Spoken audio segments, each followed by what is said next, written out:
All right, so let it be. In St. John's Gospel, chapter 4. In St. John's Gospel, chapter 4. And of course, in chapter 1, John presents Jesus as the Son of God. In chapter 2, he becomes the Son of Man. In chapter 3, he is the divine teacher. And in chapter 4, we will see that he is the soul winner.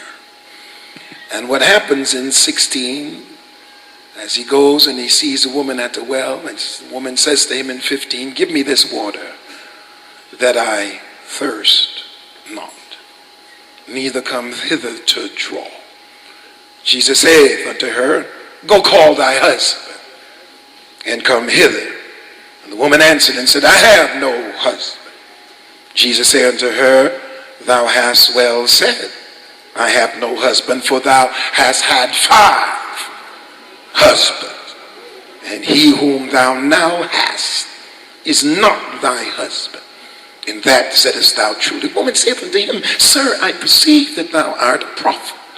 Our fathers worshipped in this mountain, and ye say that in Jerusalem is the place where men ought to worship.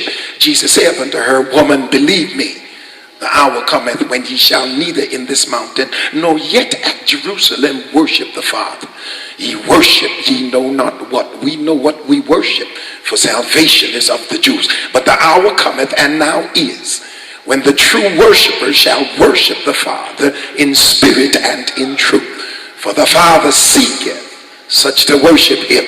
God is a spirit, and they that worship him must worship him in spirit and in truth. The woman saith unto him, I know that the Messiah cometh, which is called Christ. When he is come, he will tell us all things. And Jesus saith unto her, I that speak unto thee am he. Look at somebody and ask them, how low will you go? Amen. Look at somebody else and ask them, how low can you go? It is interesting, the very definition of worship. And really it is to be prostrate. It is literally to have someone walk on you. Now that's real low for somebody to walk on you, to lay prostrate. But in analyzing the matter in front of us, we understand that questions oftentimes are asked when we want to avoid certain issues. I was told you don't answer a question with a question. But oftentimes we find ourselves asking questions when we want to avoid certain issues. Because I don't want to answer you. I ask you a question. Why are you questioning me when I'm questioning you? It's indicated here that she had 5 husbands, and the one she was with was not her own. And I don't know how you view that, but it seems to me that for some reason she couldn't stay married by death or divorce, maybe by a little of both. But in questing and seeking after losing each situation, it would seem to me that she wanted satisfaction seriously. I don't know if you give up easily. I don't think I do. I think I work better under pressure, but obviously she had made up her mind that she was going to have some satisfaction. And if I remember the song well, it would seem to me that she should be singing, I can't get no satisfaction. When you look at it, it seems as if she is a victim of nothing is going right. And oftentimes in our lives, we go from one difficulty to another difficulty, and all of us are fighting all the time. I don't know, does anybody have a life that does not have a challenge? Does anybody have a life that just operates smoothly without any bumps, without any difficulties? And the issue then is, if we have a life that we have to fight in, the question generally becomes, do you have any fight left in you? Many of us have the tendency just to let things go, let them fall apart, because you get tired after a while from fighting and seeking to overcome. Maybe it's just in my world, maybe yours is of such that you can get up every day and feel like making it happen. But I make promises sometimes that I can't keep. I make promises not because I'm evil, but because I'm generous. And sometimes you say too many yeses and not enough no's. And there are days when I get up and look at my schedule and I just don't want to deal with it.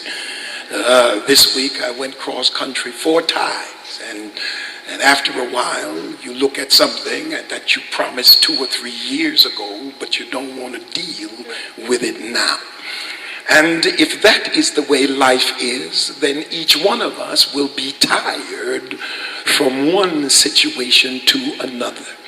And then when you're fighting on multiple fronts and you're trying to settle things in different arenas, and you're trying to fix things that are falling apart in your own home and in your family, sometimes you just get burned out and tired.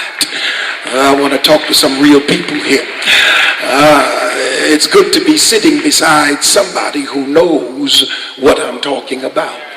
And that is that no matter who you are, there are times when you feel like pushing everything out of your way, covering your head with a blanket, and trying not to come out.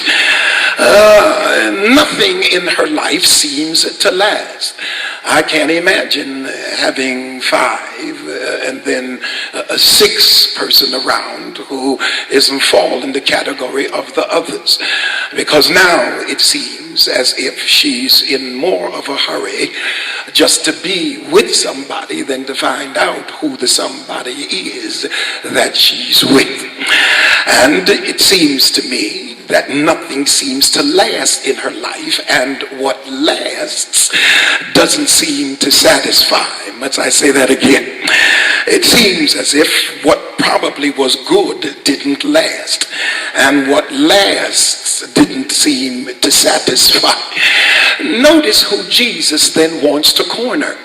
He is not seeking to corner somebody who has no needs. What he's seeking is somebody who is thirsty and hungry for something that is long lasting and with satisfaction. I feel it here. He's looking for somebody who has a hunger and thirst for him.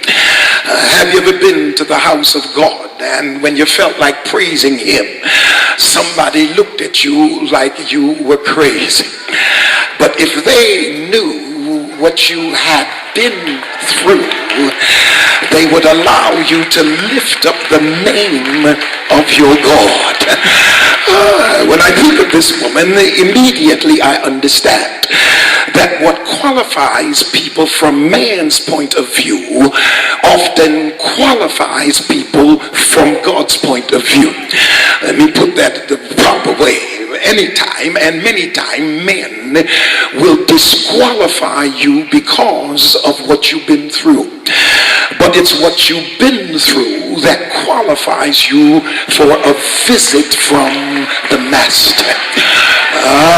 When everybody would have made a spectacle out of her, even the disciples didn't want Jesus to stop to talk to a woman in public. It was not the Jewish thing. But I'm so glad that grace oftentimes suspends the rules. When I need you desperately, I don't need somebody to keep you from me. I need somebody to open the way for you to come see about me. When you understand this, I think we can run a parallel with the woman with the issue of blood, because there is something that both these women have in common, and that is they will not quit. The woman with the issue of blood, when the issues would not stop her from striving to find a solution to her problem.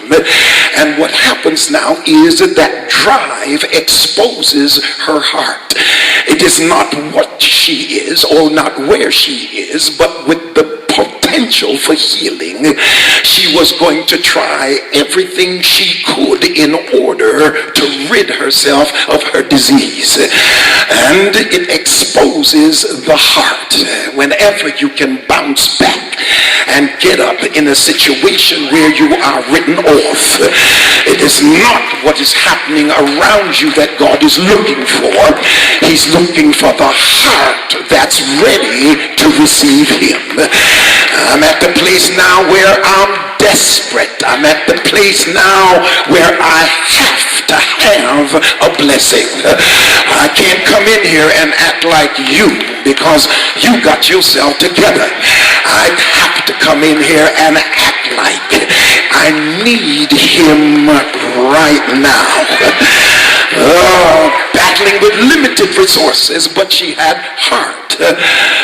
Battling with a lack of satisfaction, but she had heart. Didn't come out of the right circumstance, the right situation, but she still had heart. Because man looketh at the outward appearance, but God is looking at the heart. If you're here right now, what God is saying is, I'm searching for somebody that's hungry. I want to move in somebody's life who's desperate. I will step over everybody who thinks they got it made, and I will sit beside the person who has to have a blessing. Can I run a little check here? Touch your neighbor, say, neighbor, which one are you? Are you the one that has to have a blessing? Well, I can just pat myself on the head and say, I need a blessing right now. I want better, even though I was raised not in the right circumstance. I want better, even though I have to overcome the abuses of early childhood. I want better. Even though I have grown up in abject poverty, I still want better. I want better psychologically, even though I have been put down most of my life. I want better. Even though my relationships have all fallen apart, I still want better. I want better, even though I have some bad habits that I want to get rid of that seem to completely control me. I want better, even though I don't always make right decisions and I don't always do the right thing. But Lord, I want better. I want better when I don't know where to search for it and I don't know how to find it. I still want better. I want better because I've been bitter too long, and I don't want to be bitter. I want to be better. I want to overcome everything that's been put in my path. And like the woman with the issue of blood, she kept on searching because she wouldn't settle. I feel like preaching here. Give somebody a high five for the second time and tell them God does not want you to settle. No.